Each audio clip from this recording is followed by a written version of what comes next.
La théologie de l'Alliance considère les Écritures comme la manifestation de l'Alliance des œuvres ou de l'Alliance de la grâce. Toute l'histoire de la rédemption se dévoile des premières étapes de l'Alliance des œuvres, Genèse 3,15 à son accomplissement en Christ. La théologie de l'Alliance est donc une méthode d'interprétation des Écritures très christocentrique, en ce qu'elle considère l'Ancien Testament comme la promesse de Christ et le Nouveau Testament comme l'accomplissement en Christ.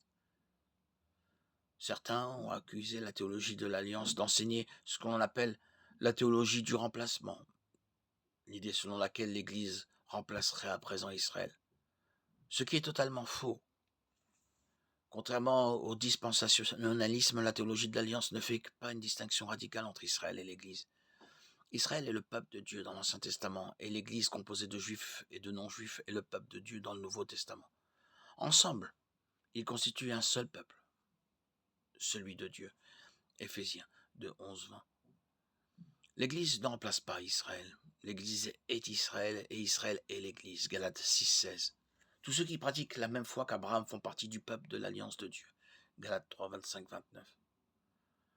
Il y aurait beaucoup de choses à dire quant à la théologie de l'Alliance. Mais ce qu'il convient de retenir est qu'il s'agit d'une grille d'interprétation des Écritures.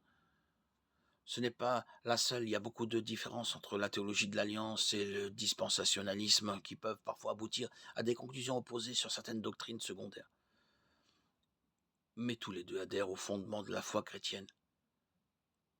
Le salut par la grâce, à seul, par le moyen de la foi, seul en Christ, seul, à la gloire de Dieu seul.